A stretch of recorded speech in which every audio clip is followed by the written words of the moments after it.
ආයුබෝවන් දුවල පුතාලා අපි COVID-19 වසංගතයත් එක්ක 2020 දරුවන්ට විභාගයේ ඇත්තටම උන පාඩුව අපිට පැහැදිලිව දකින්න තියෙනවා. ගොඩාක් දරුවෝ 2020 ඉවර කරන දරුවෝ මාර්තු මාසෙ වෙනකොට වැඩ කටයුතු කරමින් තා සාර්ථක මාවතකට ආවා. නමුත් අද වෙනකොට ගොඩාක් දරුවෝ විභාගයේ අත්හැරපු ගතියක් අපි දකිනවා. නමුත් අපි උපරිම උත්සාහයක් දරනවා WhatsApp වලයි YouTube එකේයි Zoom app එක හරහා කරන්න. නමුත් ඒවැ ඇති සමහර දරුවන් අපිට බාධා කරනවා.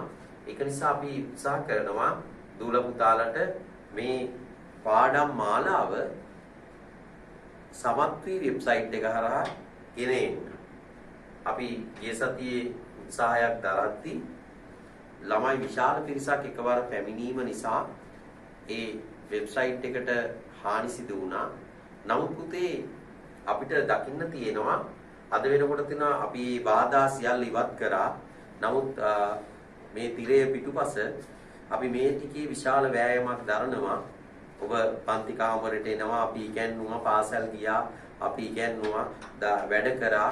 නමුත් මේ ක්‍රියාදාමයේදී ඔබට පේනවා අද තාක්ෂණයේ ඔබට ඩේටා වලට විශාල පිරිවැයක් දරන්න වෙලා තිනවා. අපිට විශාල පිරිවැයක් දරන්න වෙලා තිනවා. තාක්ෂණික උපකරණ ගොඩාක් භාවිතා කරන්න වෙලා තිනවා. ඒතකොට 2020 උසස් පෙළ හදාරන දරු කණ්ඩායම හැටියට ඔබව අපි විශිෂ්ට සාමාර්ථ ගෙන දෙන දරුවන් බොහෝ ප්‍රමාණයක් අපිත් එක්ක මේ වෙනකොට රැඳී සිටිනවා. ඒ නිසා ආදරණීය දුවේ පුතේ ඔබේ විෂය අපි නැවැත්තුවේ රාජ්‍ය ආර්ථිකය කියන පාඩමේ. එතකොට අපි රිවිෂන් ක්ලාස් එකක් කරා, අපේ තියරි පන්ති අපි කරා, අපි පේපර් ක්ලාස් එකක් කරා. ඒ සියල්ල අපි මේ වෙනකොට ඔබට මේ සමත්වී වෙබ්සයිට් එක හරහා සිදු කිරීමට අපි බලාපොරොත්තු වෙනවා. ආදරණීය දුවේ පුතේ ඔබේ අම්මා තාත්තාගේ සිහිනය අම්මලා තාත්තලා අපිට කතා කරලා කියනවා මට හරි බයක් ඇති වෙනවා. ඒක පුතාලා බැලුවොත් එහෙම ඒ කොහොමද කියන එක ඒ කියන්නේ විභාගේ දරුවා හොඳට කරගනීද? දරුවා මේ දවස්වල හරියට පාඩමට යෙදෙන්නේ නැද්ද? මේ ළමයා ආපු ගමන කඩා වැටෙන්නේ නැහැ. එහෙම වෙන්න දෙන්නේ නැහැ. අපිට හිතන්න විභාගෙට තව දින 100ක් අපි සැප්තැම්බර් මාසේ විභාගේ පැවැත්වෙනවා කියලා ප්‍රචාරණයක් යනවා. අපි ඒකට සූදානම් වෙමු. එහෙම මම ඔබට කියන්නේ මගේ ආදරණීය දුවේ පුතේ අපි ශක්තිමත්ව අපිට පුළුවන් අපි ඒක කළමනාකරණය කරගෙන අපි මේ දින 100 නම් මම ඔබට කාලසටහනක් හදලා දුන්නා. ජනවාරි මාසේ දෙමව්පියෝ රැස්වීමක් තියලා අපි ඒකින් අවදි වෙමු. මම ඔබට ගෙන එනවා මේ ඉදිරි පාඩම් ටික කරලා ඒ පාඩම් වලට සූදානම් වන ආකාරය මගේ සමත්වී වෙබ්සයිට් එකේ ඔබට සියලු විස්තර සපයමින් ඔබට තනිවම ඉගෙන ගැනීමේ අධ්‍යයනය කරන්න පුළුවන් විදියට වැඩසටහනක්. ඒක නිසා දූල පුතාලට මේ වැඩසටහනට සහභාගී වෙන්න පුළුවන්. ගෙදර ඉඳගෙන තනිවම Tamanට තියෙන ප්‍රශ්න අහන්න.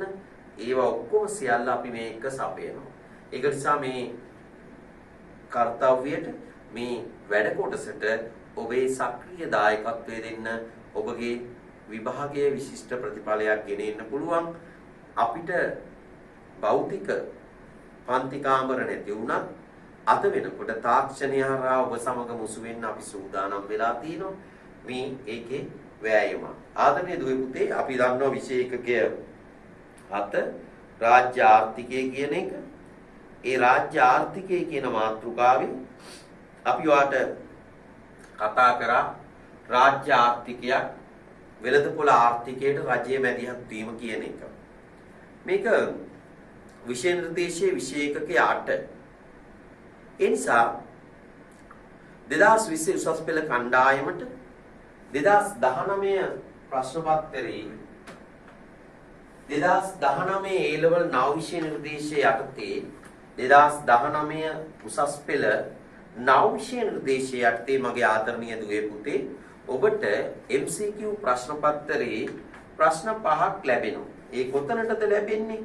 MCQ ප්‍රශ්න පත්‍රයේ ඔබට 30 ඉඳන් 35 වෙනකන් ප්‍රශ්න ලැබෙන්නේ මොන පාඩමෙන්ද? රාජ්‍යාර්ථිකය. දැන් මගේ ආදරණීය දූල පුතාලා මේ වෙනකොට මාත් එක්ක මේ වැඩසටහන සහභාගී වෙලා ඇති. ඒ දූල පුතාලා දන්නවා මේ පාඩම අපි Zoom app එක හරහා සාකච්ඡා කරා. මගේ ආදරණීය දූල පුතාලගේ බලාපොරොත්තු වසර 13ක සීනය අපි ඒ සාමාර්ථ 3කින් සපුරාලා අද විශ්වවිද්‍යාල 12ක් තියෙනවා. මේ ළඟදී දරුවන්ට විශ්වවිද්‍යාල ඇප්ලිකේෂන් නිකුත් කරා ඔන්ලයින් සම්බන්ධ වෙන්න කිව්වා. ආදරණීය දුල පුතාලගෙත් එකම සීනේ විශ්වවිද්‍යාලට යන්න. ආදරණීය අම්මලා තාත්තලා ඔයගලන්ට ගොඩාක් කැපකිරීම කරලා තියෙනවා. ඒක නිසා මේ බලන්න දැන් අපි රාජ්‍යාර්ථිකය කියන මාතෘකාවේ අපි 31 ඉඳන් 35 වෙනි ප්‍රශ්නේ දක්වා ප්‍රශ්න යොමු වෙන්නේ රාජ්‍යාර්ථිකයෙන්. ඒක නිසා ඔබ දන්නවා පාසල් පද්ධතියටත් උපකාරක පන්තිවල දින 85ක් තියෙනවා. ජුනි 15 වෙනිදා ඉඳන් දින 85ක් කියලා මතයක් ගොඩනැගිලා තියෙනවා සමාජයක. නමුත් අධ්‍යාපන අමාත්‍යාංශයෙන් හෝ ජාතික අධ්‍යාපන ආයතනයෙන් අපිට එහෙම හරි නිර්දේශයක් තාම දීලා නැහැ. නමුත් අපි හිතමු සැප්තැම්බර් මාසේ විභාගෙ තියෙනවා කියලා. ආදරණීය දුල පුතාලා මේක කල් යනවා කියලා බලන් ඉන්න එපා. අපි සැප්තැම්බර් වලට සූදානම් වෙනවා. ඒ නිසා මේ රාජ්‍ය ආර්ථිකයේ කොටසේ MCQ 5ක් එනවා.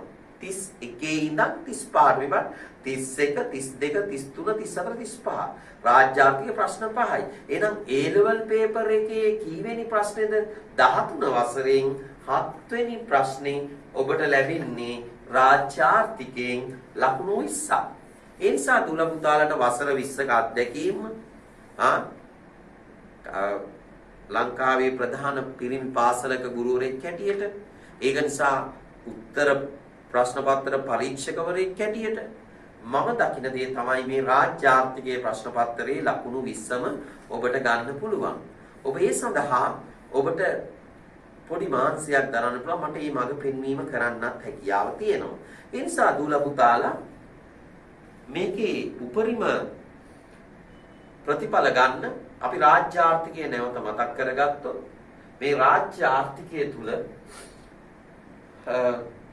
අපිට මේ සඳහා ආර්ථික විද්‍යාව පිළිබඳ මහාචාර්ය ඩැනි අතපත්සගේ පොතට අනුකූලව එතුමා ලියන ලද කරුණු කීපයක් මම අද ගෙන හැර දක්වනවා. එතුමාගේ පොතේ ඔබ අධ්‍යයනය කරොත් ආර්ථික විද්‍යාව දෙවන වෙනුම 13 වසර පාඩම් ටිකට ඒ පොතේ පළමු මේ පටන් ගන්න මේ පෞද්ගලික දේපල හිමිකම ව්‍යවසාය තරගය ස්වార్థය මත සිදුවන අභිප්‍රේරණය ආණ්ඩුවේ කාර්යභාරය අතිශයින් සීමිත වීම මූලික ආර්ථික ප්‍රශ්නයේ මිල යන්ත්‍රණය මගින් විසඳා ගැනීම. ඒතර මිල යන්ත්‍රණයක් කියන එක මිල යන්ත්‍රණයේ කාර්යභාරයත් එක්ක පුතාලට අනිවාර්යයෙන්ම මෙතනදී වෙළඳපොළ ආර්ථිකයක මිලේ කාර්යභාරය ඔබ දන්නවා තොරතුරු සංඥා සැපීමේ කාර්යය, සලාක්කි සානුබල සැපීමේ කාර්යය, සලාක් කිරීමේ කාර්යය.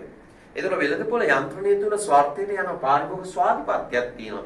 පාරිභෝගිකයට තීරණ ගැනීමේ නිදහසක් තියෙනවා කියන එක අපි හොඳ ආකාරව දන්නවා. අපි කැමති මෙතන දුවෙක් පුතෙක් ආස තමන්ගේ ප්‍රතිඵලය ඒ තුනකට ගෙනියන්න.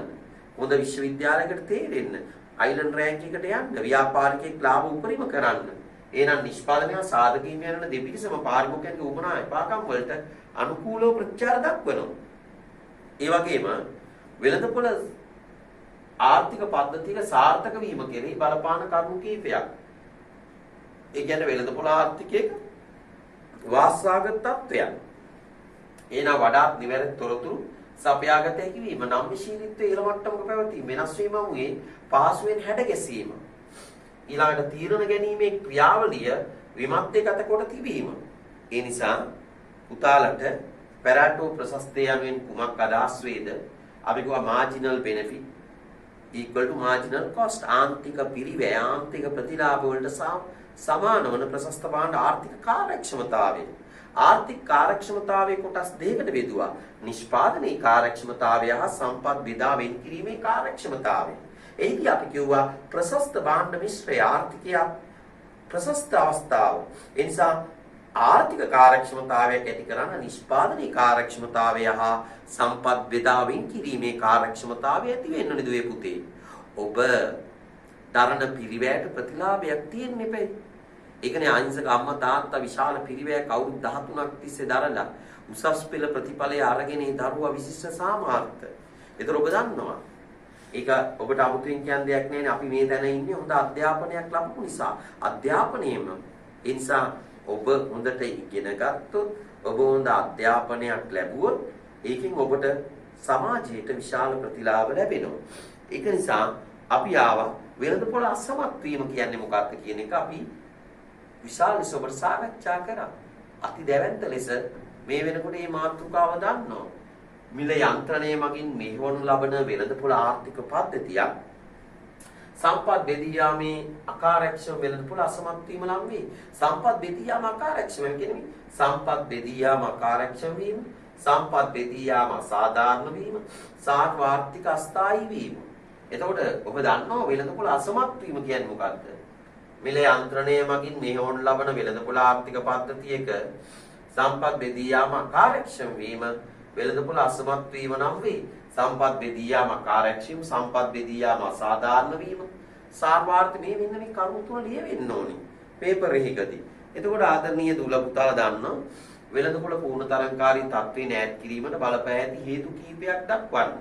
ඒ කියන්නේ පොදු භාණ්ඩ දක්නට ලැබීම, පොදු දේපල සම්පත් දක්නට ලැබීම, සාමූහික භාණ්ඩේවත් අර්ධ පොදු භාණ්ඩ දක්නට ලැබීම, නිෂ්පාදනය හා පාරිභෝජන ක්‍රියා බාහිරතා හට ගැනීම, සුබ සාධන භාණ්ඩේවත් සුගුණ භාණ්ඩ සහ අවගුණ භාණ්ඩ දක්නට ලැබීම, ආර්ථික බලයේ සංකේන්ද්‍රණය වීම. මොකද මිල යන්ත්‍රණය ඔයගොල්ලෝ දන්නවා පොදු භාණ්ඩ සපයන්නේ නැහැ. සුබ සාධන භාණ්ඩ ප්‍රමාණවත් නොසැපීම. ඒගොල්ලෝ අසාර්ථකයි. යටිතල පාසුකම් සංවර්ධනය කරන්නේ වෙළඳපොළ ආර්ථික ආදායම් විද්‍යාවේ විෂමතා ඇති වෙනවා. ආර්ථික සංවර්ධනය ඇති කිරීමට වෙළඳපොළ යන්ත්‍රණයේ සක්‍රියව දායක වෙන්නේ. එතකොට මොකද වෙන්නේ? රජයේ මැදිහත් වෙනවා. රජයේ මැදිහත් වෙනවා. ඒක රජයේ මැදිහත් වීමක් තුළ පොදු භාණ්ඩ සපයනවා, යටිතල පාසුකම් සපයනවා, ආර්ථිකයේ ආදායම් විද්‍යාවේ විෂමතා අවම කරන දායක වෙනවා, ආර්ථික සංවර්ධනය හා සංවර්ධන තිරසාර සංවර්ධනයක් ඇති කිරීමට දායක වෙනවා. ඒ නිසා බලමු මේ ටික. එතනින් ප්‍රශ්නයක් එනවා වෙළඳපොළ අසමත් වීම යනු කුමක්ද කියන එක. ඊළඟට මම ඔබට කතා කරා පොදු භාණ්ඩ, ගෝලීය පොදු භාණ්ඩ, පොදු දේපල සම්පත්, අර්ධ පොදු භාණ්ඩ. එතකොට පෞද්ගලික භාණ්ඩ, අවගුණ භාණ්ඩ. පෞද්ගලික භාණ්ඩ ගත්තම සුබ සාධන භාණ්ඩ සහ අවගුණ භාණ්ඩ කියලා කොටස් දෙකකට බෙදුණා. ඒතර පොදු භාණ්ඩයක ලක්ෂණ අපි කිව්වා පාරිභෝජනයේ තරංකාරීත්වයක් දැකිය නොහැකි, පාරිභෝජනයේ සීමා කළ නොහැකි භාණ්ඩ. ඒවට උදාහරණත් එක්ක අපි සාකච්ඡා කරා. ඒවැ ලක්ෂණ. එතන ගෝලීය පොදු භාණ්ඩ. ඔබට ඒකත් අපි ඒ කොටස පැහැදිලි කරා. පෞද්ගලික භාණ්ඩවල ප්‍රධාන ලක්ෂණ පොදු සම්පත්. එතකොට පොදු සම්පත් අධිඋපයෝජනයට පාත්‍ර වුණාම පොදු බිමේ ශෝකාන්තයක් ඇති වෙනවා. අර්ධ පොදු භාණ්ඩ කියන්නේ මොනවාද? මිලක් හෝ ගාස්තුවක් අය කිරීමෙන් ලාභ ලැබිය හැකි. එහෙත් નિયમિત ධාරිතා මට්ටම් වනතුරු පාරිභෝජනයේ තරංකාරීත්වයක් දක්නට නොලැබෙන භාණ්ඩ මෙනමින් හැඳින්වේ.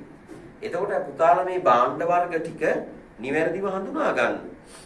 එතකොට පුතාලා දැනගන්න ඕන මොකක්ද? පොදු භාණ්ඩ.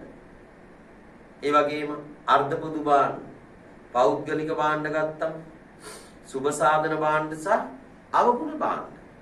එතකොට මේ කොටස් ටික අවබෝධ කරගත්තම පළවෙනි ලකුණු 4ක්. එතකොට පුතාලා ගත්තොත් එහෙම ඊළඟට ප්‍රවේශයේ බාහිරතා.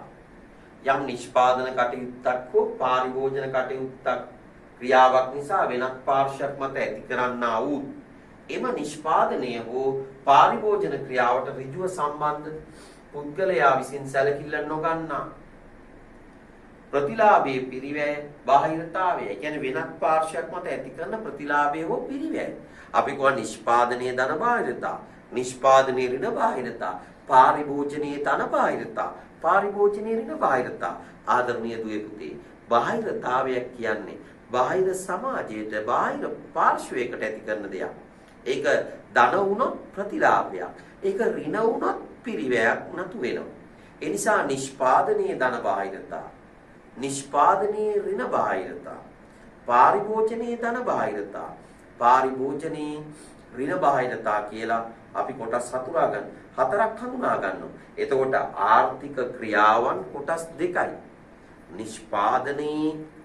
නිෂ්පාදන ක්‍රියා, පාරිභෝජන ක්‍රියා. ඒකේ ධන පැත්ත ප්‍රතිලාභ, ඍණ පැත්ත පිරිවැය. අරගේ පාරිභෝජනයේ ධන පැත්ත ප්‍රතිලාභ, ඍණ පැත්ත පිරිවැයක් ලෙස හඳුනා ගන්නවා. ඒ නිසා දූල පුතාලා මතක තියාගන්න ඕන බාහිරතා ටික රූප සටහන් එක්ක. එතකොට මෙතන සමාජ පිරිවැය, පෞද්ගලික පිරිවැය, බාහිර පිරිවැය. පෞද්ගලික ප්‍රතිලාභ, බාහිර ප්‍රතිලාභ. එතකොට මතක තියාගන්න පිරිවැයේදී අපි කතා කරන්නේ නිෂ්පාදකයාගේ පැත්ත.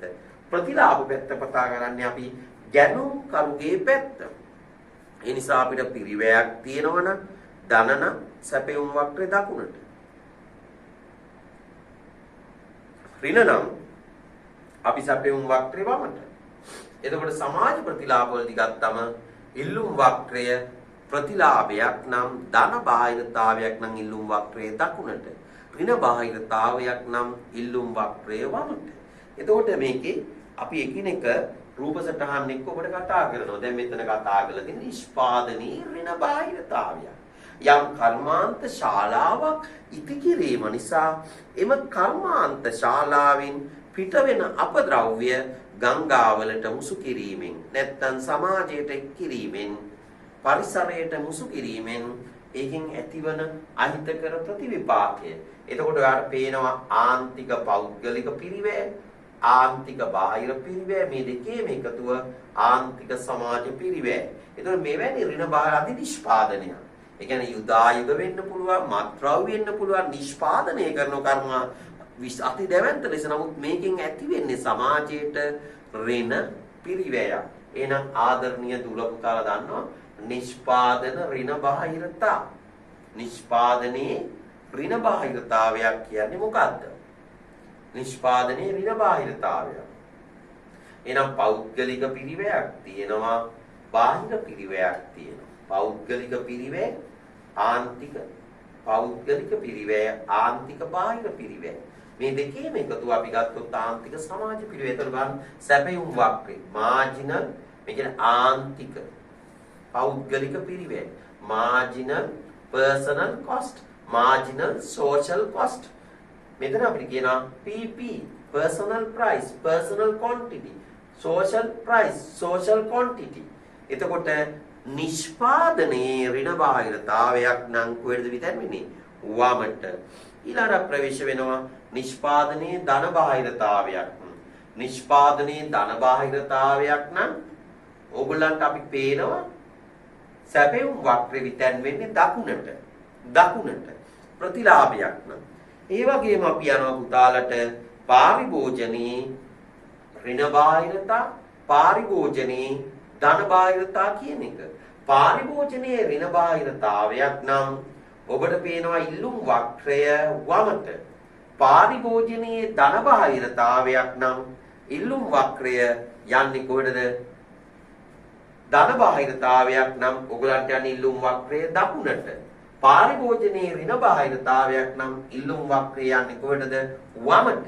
ඒක නිසා ඔබ මේ රූප සටහන් හතර හොඳ අවබෝධයක් අපි පාඩමේදී ලබා දුන්නා. ඊළඟට පුතාලට කියනවා සුබ සාධන භාණ්ඩ. එතකොට සුබ සාධන භාණ්ඩ කියන්නේ මොකක්ද කියන එක අපි මේ පාඩමේදී අවබෝධ කරගත්තා. අවගුණ භාණ්ඩ. එතකොට නීච භාණ්ඩයක් කියන එක ඕගොල්ලෝ දන්නවා ඍණ උපයෝගීතාවය ලබා දෙන්නා වූ භාණ්ඩ වේ. COVID-19 වසංගතයේ නීච භාණ්ඩයක්. කවුරු නිකන් දෙනවා කිව්වොත් ඔබ අරගෙන දුවනවද? නෑ නේද? ඔබ ඔක්කොම බය වෙලා අපි සමාජයේම බය වුණා, පීඩනයට ලක් වුණා, ආර්ථික අපහසුතාවයටපත් වුණා. නීච භාණ්ඩයක්. කැලිකසල වල්පැලයට දාන්න මෙතනට COVID-19 වසංගතය නීච භාණ්ඩයක්. ඊළඟට වෙළඳපොළ ආර්ථිකයේ රජයේ මැදිහත් වීම. නූතන ආර්ථික පද්ධතියක් තුළ ආණ්ඩුව විසින් ඉටු කරන ලබන බහුකාර්ය භාරය අපි කතා කරා. ආණ්ඩුව මැදිහත් වෙනවා. ආණ්ඩුව වෙළඳපොළ අසමත් වීම මැඩ පැවැත්වීමට. ඒතර ස්වභාවික ඒකාධිකාරයේ පැන නැගුණේ කෙසේද? මේවා පවතින විට ආණ්ඩුවට ගත හැකි විකල්ප ක්‍රියාමාර්ග කිසියම් කර්මාන්තයකට පරිමානුකූල පිරිමැසුම් නෙලා ගත වීමේදී, ඒ කියන්නේ පරිමානුකූල පිරිමැසුම් ලබා ගත හැකි වීමේදී ඒ හේතුව මත ඒ කර්මාන්තයේ අවම ප්‍රශස්ත නිමැවුම් මට්ටම එක් නිෂ්පාදන ආයතනයට පමණක් අත් කරගත හැකි විටදීය. එතකොට ස්වභාවික ඒකාධිකාරය මේ පෞද්ගලීකරණය කළ හැකි විවිධ ස්වරූප රජයේ අලාභ ලබන ව්‍යාපාර පෞද්ගලිකාංශයට විකුණා දමනවා. ඒවත් අපිට කතා කරන්න පුළුවන්. ඒතර රජයේ නීති රීති නියාමනය කරනවා. රාජ්‍ය ව්‍යවසාය ප්‍රතිසංස්කරණ කොමිෂන් සභාව. ඔබේ නිබන්ධනය අපි ඒවා දැම්මා.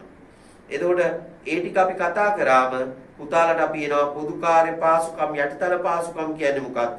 රාජ්‍ය මූල්‍ය ප්‍රතිපත්ති යටතේ රජයේ සාර්ව ආර්ථික අරමුණු ඉටු කරගන්න රාජ්‍ය මූල්‍ය ප්‍රතිපත්තිය මෙහෙවන්නේ කොහොමද? රාජ්‍ය ආදායම, රාජ්‍ය වියදම, රාජ්‍ය ණය කළමනාකරණය කරන්නේ කොහොමද කියන එක අපි රාජ්‍ය මූල්‍ය කියන කොටසේ අධ්‍යයනය කළා.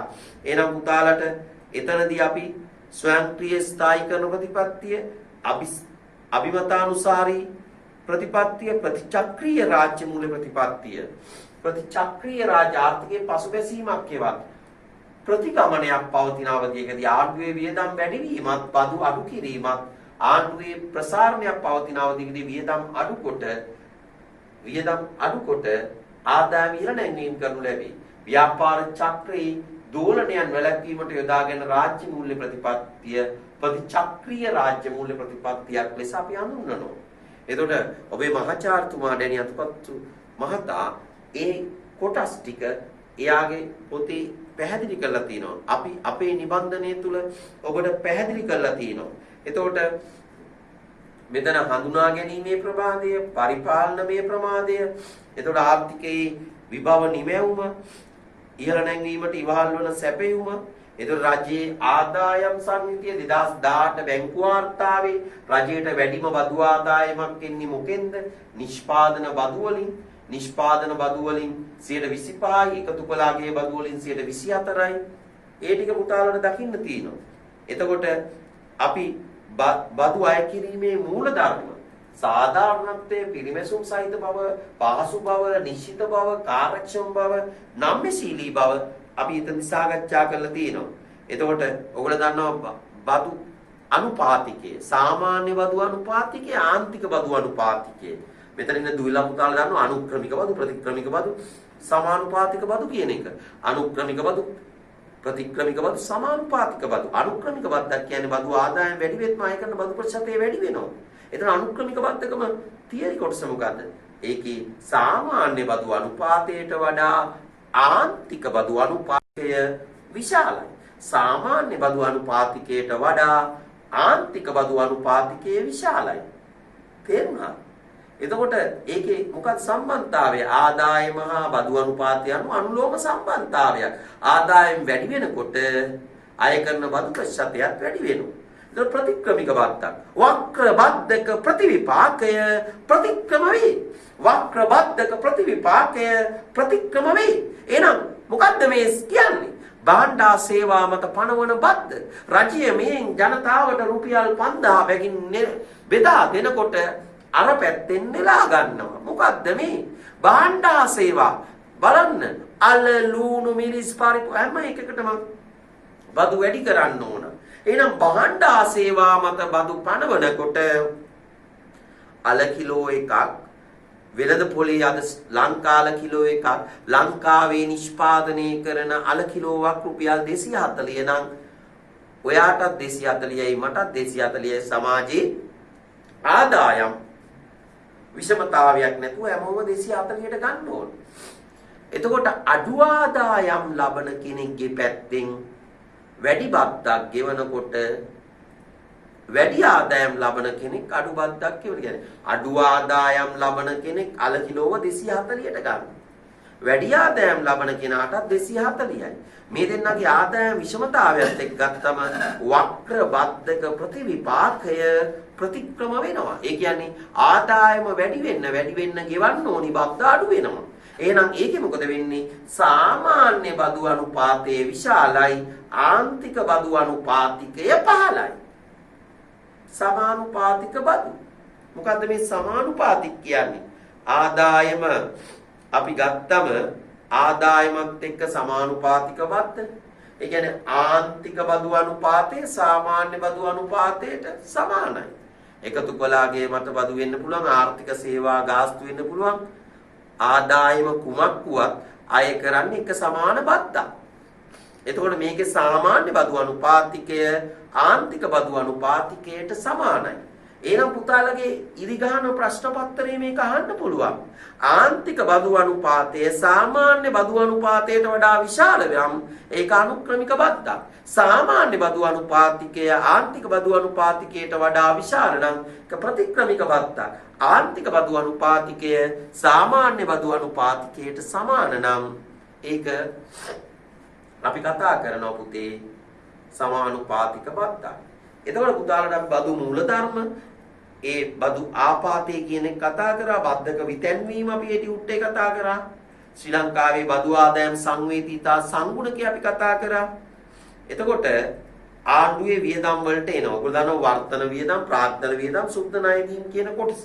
ඒකෙදි අපි කතා කරා මේ 2018 බැංකු වාර්තාව අනුව රාජ්‍යයේ පුනරාවර්තන වියදම් වලින් 41% පොලී ගෙවන ආර්ථික වර්ගීකරණය අනුව පුනරාවර්තන වියදම් වලින් පොලී ගෙවීම වලට වැඩි භාණ්ඩා සේවා වලට වඩා තාම ඉහළ ප්‍රතිශතයක්. එතකොට මේ පිළිබඳව අපි ගත්තොත් වැටුප් පහ වේතනයි අනෙකුත් භාණ්ඩා සේවායි ඔක්කොම 39ක්. නමුත් පොලී ගෙවීම 41ක් වෙනවා රාජ්‍ය වියදම් තුල පුනරාවර්තන වියදම්. එතකොට ආර්ථික වර්ගීකරණය අනුව අපෙන් අහලා තිනවා පේපර් ගණනාවක පුනරාවර්තන වියදම් කියන්නේ මොනවාද කියන එක. එහෙනම් පුතාලට ඒකේ සංඛ්‍යා දත්තය අපිට වැදගත් වෙද්දී අපි කාර්යාත්මක වර්ගීකරණයට යනවා. ඒ වගේම අපි කාර්ය අනුව වර්ගීකරණය කරාම ඔයාට අනිවාර්යයෙන්ම කාර්ය වර්ගීකරණය අනුව අනිවාර්යයෙන්ම මේ බලන්න සාමාන්‍ය පොදු සේවා, සමාජ සේවා, ආර්ථික ඒකේ පොලී ගෙවීම් 31ක්. 2018 බැංකු වාර්තාව අනුව අපිට ගත්තම කාර්ය අනුව ගත්තත් පොලී ගෙවීම් 31ක් වෙනවා.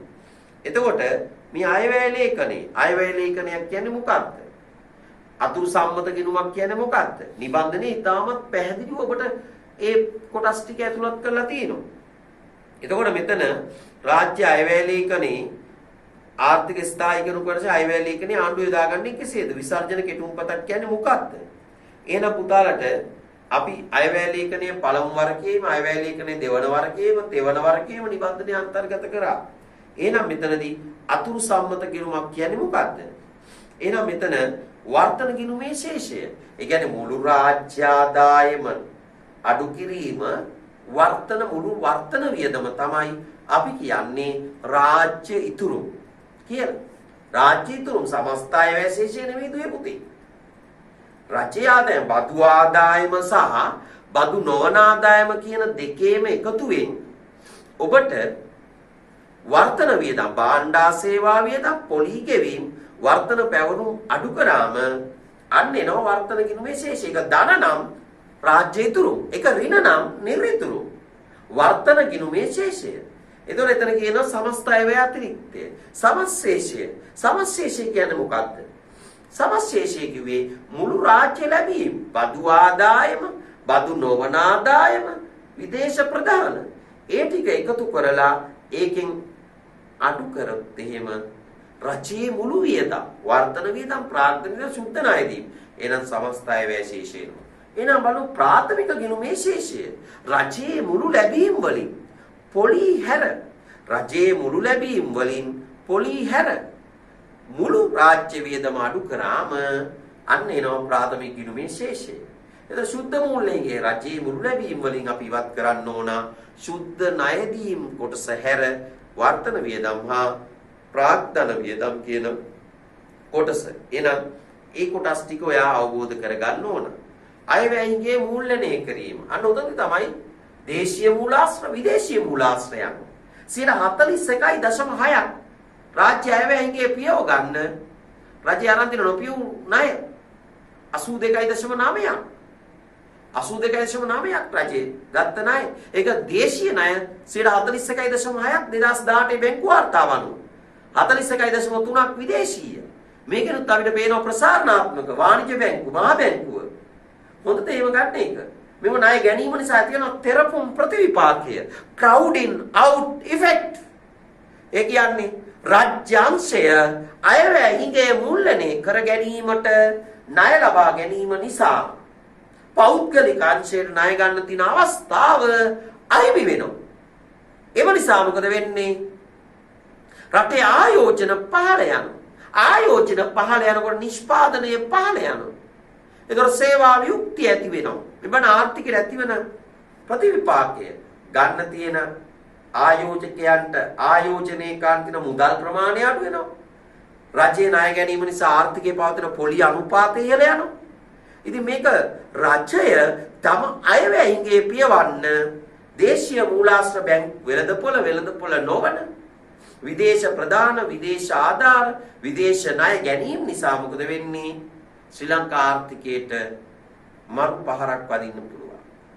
ඒතර මේකේ හොඳම නෑ බෑ මහා බැංකුවයි වාණිජ්‍ය බැංකුව වලින් ණය ගන්න එක. ඒ නිසා ආදරණීය දුවේ පුතේ රාජ්‍ය ආර්ථිකයේ පාඩම අපි මේ වෙනකොට ඔබට සාකච්ඡා කර රාජ්‍ය ණය වෙනකම්. ඒක නිසා කිසි දෙයකට බය වෙන්න එපා. 7 වෙනි පාඩම ගන්න. ඔබට මම සාකච්ඡා කරා. ඔබට මම කතා කළා. දැනුත් මම පොඩි පැහැදිලි කිරීමක් කරේ. නමුත් අපිට උසස් පෙළ ප්‍රශ්න පත්‍රයේ විෂය එකක 9 විදේශීය වෙළඳාම කොටසේ විෂය එකේ 10 විදේශ මූල්‍ය කියන කොටසේ අපිට කතා කරන්න තියෙන්නේ අන්තර්ජාතික වෙළඳාම. ආනයන අපනයන නිරපේක්ෂ වාසිය සාපේක්ෂ වාසිය. ඒක නිසා මම ඊළඟ මාතෘකාව වන ඒ විෂය එකක 9 සහ විෂය එකකේ 10ට අදාළ නිබන්ධනය ඔබට ඊළඟ වැඩසටහනත් එක්ක අපි සාකච්ඡා කරනවා. ඒ නිසා ආදරණීය දූල පුතාලා රාජ්‍ය ආර්ථිකය කියන මාතෘකාව අවබෝධයක් ඇතුව හොඳ අවබෝධයක් ඇතුව කතා කරන්න ඕනේ. අපි කතා කරොත් 2019 උසස් පෙළ ප්‍රශ්න පත්‍රයේ MCQ එකේ ප්‍රශ්න 5ක්. MCQ එකට ඔබට 31 ඉඳන් 35 වෙනකම් ප්‍රශ්න ආවා. පළවෙනි ප්‍රශ්නයේ ආවේ 31 වෙනි ප්‍රශ්නේ රාජ්‍ය ආර්ථිකයේ මේ කොටසෙන් අපිට ආවේ මොකද්ද මේකේ ආපු ප්‍රශ්න මාතෘකාවේ අපිට හොඳ හැටි අවබෝධයක් තියෙනවා. කිසියම් භාණ්ඩයක් නිෂ්පාදනය කිරීමේදී ඍණ බාහිරතා පවතී නම් සමාජීය වශයෙන් ප්‍රශස්ත නැමෙවුමක් අත්කරගත හැක්කේ. 31 වෙනි ප්‍රශ්නේ. එතකොට 32 අහනවා සුද්ධ පොදු භාණ්ඩයක් තවත් එක් අතිරේක පුද්ගලයෙකුට භාවිතයට ගැනීමට ඉඩ සලසා දීමේ ආන්තික පිරිවැය. 33 වෙනි ප්‍රශ්නේ කියනවා සුබ සාධන භාණ්ඩයක් යනු. 34 කියනවා ආණ්ඩුවේ අයවැය ලේඛනයේ ප්‍රාථමික ගිණුමේ ශේෂය නිර්වචනය කරන්න. මේ ප්‍රාථමික ගිණුමේ ශේෂය 2019 උසස් පෙළ ප්‍රශ්න පත්‍රයේ මෙතනට ලකුණු 2යි ලියන ප්‍රශ්න පත්‍රයේ මම ඔබට පෙන්නනම් 7 වෙනි ප්‍රශ්නේ රෝම ඉලක්කම් 5 ලකුණු 4ක් ලකුණු 6ක් එන්ුණා ප්‍රාථමික ගිණුමේ ශේෂයේ ප්‍රශ්නෙට. ඊළඟ 35 වර්තමානයේ ශ්‍රී ලංකාවේ රජයේ පුනරාවර්තන වියදමෙන් විශාල සංරචකයක් වනුයේ ඔබ දන්නවා පොලි ගෙවි. ඒ නිසා ඔබේ ප්‍රශ්න පත්‍රයේ 31 ඉඳන් 35 දක්වා ඉන්නේ රාජ්‍ය ආර්ථිකය. එන රාජ්‍ය ආර්ථිකයේ ප්‍රශ්න 5 ලකුණු 10ක් දෙක ගන්න. ඔබට ලකුණු ගන්න පුළුවන් නේ. මේ තියෙන්නේ 2019 නව විෂය නිර්දේශයේ ඔබට මම මීට පෙර YouTube නාලිකාව හරහා ඒ channel එක හරහා අපි ඔබට කිව්වා මෙන්න මේ රාජ්‍ය ආර්ථිකයේ MCQ එකට ප්‍රශ්න 5ක් බර තියෙනවා කියලා. එතකොට මෙතන භාණ්ඩ ටික පොදු භාණ්ඩ, පෞද්ගලික භාණ්ඩ, සුබ සාධන භාණ්ඩ, බාහිරතා, ඊට රාජ්‍ය මූල්‍ය කොටසේ රාජ්‍ය ආදායම, රාජ්‍ය වියදම, රාජ්‍ය ණය, අයවැය ලේඛන හරියටිය පාඩම් කරොත් ඔබට මේ MCQ පහම ලේසි. 31 ඉඳන් 35, 31, 32, 33, 34, 35. එතකොට ඔබ රාජ්‍ය ආර්ථිකයේ හොඳට මේ මාතෘකාවේ නිබන්ධනයක් තේනේ කරොත් ඔබට මේ ප්‍රශ්න පහ සරලයි. එතකොට අපි දන්නවා මේ මාතෘකාවට අදාළ 7 වෙනි ප්‍රශ්නේ අපි ගත්තොත් මේ ආදරණීය දූල පුතාලට 7 වෙනි ප්‍රශ්නේ ගත්තොත් එහෙම පළවෙනි ප්‍රශ්නේ මිශ්‍රාර්ථ ක්‍රමයක් තුල ආණ්ඩුවේ ප්‍රධාන කාර්යයන් 4ක් සඳහන් කරන්න. ආදරණීය දුවේ පුතේ පළවෙනි පාඩමේ කියනවා මිශ්‍රාර්ථික රජයේ කාර්යභාරය යටිතල පාසුකම් සැපීම, ආදායම් විද්‍යාවේ විෂමතා ඉවත් කිරීම, ඉනත්තන් සාධාරණ ආදායම් පොදු භාණ්ඩ සුබ පොදු භාණ්ඩ සැපීම, අර්ධ පොදු භාණ්ඩ ප්‍රමාණවත් නොසැපීම නිසා ඒවා සැපීමට රජයේ වැදියක් වෙනවා. මේකේ අපි කියනවා මේ බලන්න පළවෙනි ප්‍රශ්නේ මිශ්‍ර ආර්ථික ක්‍රමයක් තුළ ආණ්ඩුවේ ප්‍රධාන කාර්යභාරය ලකුණු 4යි කරුණු 4යි. ඒ කරුණකට එක බැගින් ලකුණු 4ක් ලබා දෙන්න කියනවා. එහෙනම් ඇයි ඔබ මේ පාඩම් නොකර ඉන්නේ? මේකෙන් වැඩිම ලකුණු ප්‍රමාණයක් ඔබට ගන්න හැකියාව ශක්තිය තියෙනවා. එහෙනම් මේ පාඩම ගන්න පුළුවන්. ඔබට විභාගේ කල් යනකම් ඉන්න ඕනේ නැහැ පුතේ. අපි මේකෙන් ලකුණු 20ම ගන්නවා. MCQ එකේ නිවැරදිව ගහනවා වසර 20ක අත්දැකීම්. දරුවන් 15000කට යා විශ්වවිද්‍යාල වරම් මේවලා බැංකු නිලධාරීන්, කතිකාචාර්යවරු, ගුරුවරු සියලු අද වර්තමානයේ උගන්න ආර්ථික ව්‍යාපාරයක් දෙන්නේ මේ සෑම ගුරු භවතෙක්ම නිර්මාණය කරපු ගුරුවරයෙක් හැටියට මම ඔබට කියනවා ඔබ උසස් පෙළ විශිෂ්ට ප්‍රතිඵලයක් ගන්නවා. අපේ මේ පළපුරුද්ද අපි මේ අත්දැකීමෙන් ඔබට කියන්නේ මේ ප්‍රශ්නෙට බලන්න කරුණු 4යි. කරුණු 4ට ලියන්න තියෙන්නේ මොනවද? යටිතල පාසුකම් සංවර්ධනය. ආදායම් බෙදියාමේ ව්‍යාප්තිය ඇති කිරීම, සාධාරණ ආදායම් ව්‍යාප්තියක් ඇති කිරීම, සාර්වත්‍රික ස්ථායීතාවයක් ඇති කිරීම. ඒක අපි වාට අනිවාර්යයෙන්ම කියනවා. එනවාට පැහැදිලි කරුණු 4ක්. මේ බලන්න පරිසරය ආරක්ෂා කිරීම. ඊළඟටත් අහන්නේ රජයේ මේ ප්‍රශ්නේදී මොකද්ද මේ ප්‍රශ්න පත්‍රයේ අපේ මහාචාර්යතුමා අපෙන් අහනවා දෙවෙනි ප්‍රශ්නේ සම්පත් බෙදාවෙන් කිරීමේ කාර්යක්ෂමතාවය අත්කර ගැනීමේහිලා වෙළඳපොළ ආර්ථිකයේ පවතින බාධා. මෙන්න මේ වෙළඳපොළ ආර්ථිකයක තියෙන ආකාරයි පොදු භාණ්ඩ නොසැපීම, අර්ධ පොදු භාණ්ඩ ප්‍රමාණවත් නොසැපීම, වෙළඳපොළ බලය, ආදායම් බෙදියාමේ විෂමතා පැවතීම, අපූර්ණ තොරතුරු පැවතීම මෙන්න කරුණු 4යි. මෙතන බලන්න 4 4 8යි. තුන්වෙනි ප්‍රශ්නේ අති අමාරුද මේ කියන්නේ තුන්වෙනි ප්‍රශ්නේ සුද්ධ පොදු භාණ්ඩ, සුබ සාධන භාණ්ඩ, පොදු සම්පත්, ස්වභාවික ඒකාධිකාරය යන 4 නිර්වචනය නැත්නම් නිර්වචනය කරන් ලකුණු 4යි.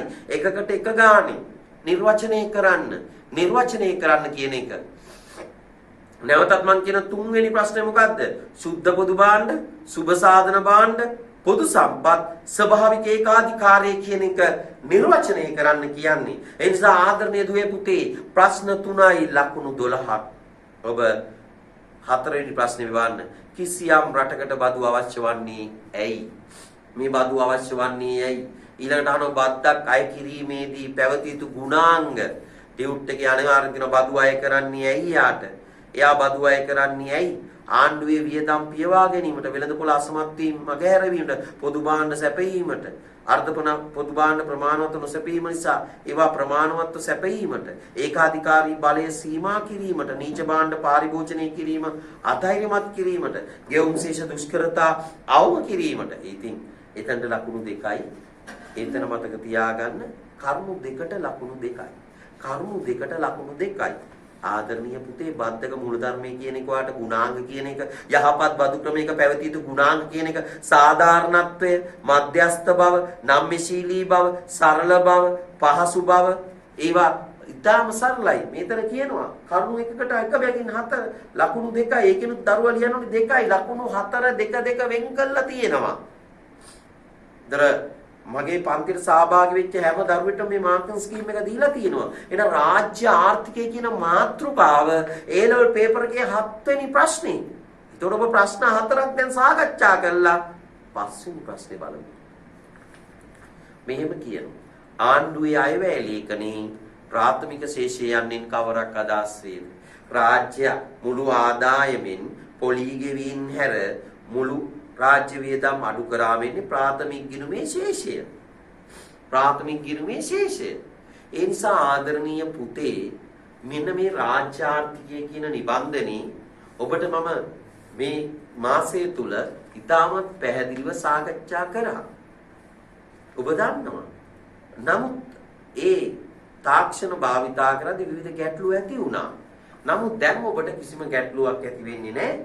සමත්වී වෙබ්සයිට් එක ඒක සකස් කරලා තියෙනවා. ඒකෙන් ඔබට පාඩම් මාලාව නිවැරදිව ගෙන එනවා.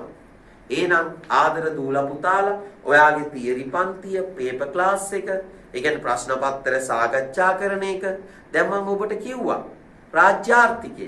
ඒ නිසා මේක ආදරණීය අම්මලා තාත්තලා බලන් ඉන්නවනම් ඔබ බලන් ඉන්නවනම් ඇයි ඔබට ආර්ථික විද්‍යාව කියන විෂය ලකුණු ගන්න බැරිද? විභාගේ කල් යන්න ඕනිද පුතේ දුවේ? නෑ. රාජ්‍ය ආර්ථිකයේ පාඩම් කළා. ඔබ 2019 ඉඳන් ආපස්සට 2011 වෙනකම් බැලුවොත් 7 වෙනි ප්‍රශ්නේ රාජ්‍යාර්ථිකය 2018 A level paper එක පෙරලා බලන්න. ඔබෙන් අහලා තියෙනවා. මොකද්ද? මෙන්න මේ රාජ්‍යාර්ථිකයේ ක්‍රමවේදය. රාජ්‍යාර්ථිකයේ ප්‍රශ්නය පොදු භාණ්ඩ, සුබ සාධන භාණ්ඩ, අර්ධ පොදු භාණ්ඩ, ඊට බාහිරතාවයක් කියන්නේ ඍණ බාහිරතා, ධන බාහිරතා, රූප ස්ථානක් අඳින්නේ කොහොමද?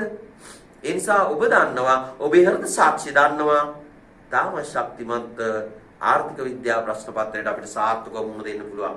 අපි විශාල මහන්සියක් දරනවා මේ වෙනකොට පුතේ. ඔබ වෙනුවෙන් විෂය කරුණු ඉතාමත් පැහැදිලිව ඉදිරිපත් කරන්න, ඔබ මේ තාක්ෂණයට හුරු කරන්න. ඔබ හිතුවේ නෑ ජනවාරි මාසෙ වෙනකන් අපිට මේ වගේ දෙයක් වෙයි කියලා. නමුත් අපිට මේකට හුරු වෙන්න වෙනවා. එතකොට මම ඔයාට මගේ වෙබ්සයිට් එක හරහා ඔන්ලයින් එක්සෑම් ඇවිල්ලා තිනවා. අපි ඉකෝන් වලට පේපර්ස් 5ක් දාලා තිනවා. BS වලට පේපර්ස් 5ක් දාලා තිනවා.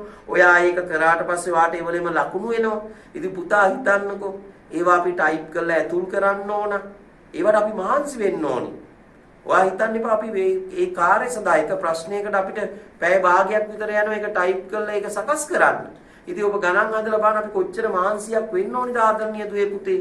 අපි මේ වැඩසටහනත් එක්ක දැන් ඔබ රාජ්‍ය ආර්ථිකයේ පාඩම 2018 බැංකු වාර්තාවත් එක්ක මේ PDF එක මම ඔබේ WhatsApp හැමෝටම එව්වා. Zoom app එකේ ඉගැන්නුවා.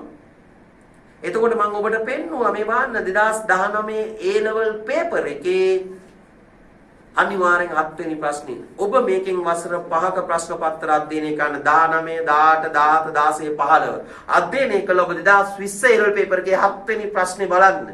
ඒ තියෙන්නේ රාජ්‍ය ආර්ථිකය. එතන ලකුණු 20න් කීයක් ගන්න පුළුවන්ද බලන්න පසුගිය විභාග ප්‍රශ්න වලින්.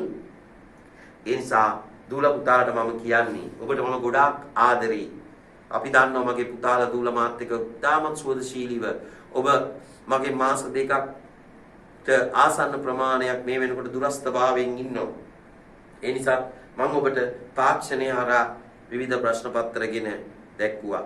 මම ඔබට ඊළඟ සතියේ ඉඳන් කාලසටහනකට අනුව අන්තර්ජාතික වෙනදාම මාතෘකාව නිබන්ධනය ප්‍රශ්න පත්‍රය සාකච්ඡා කරනවා.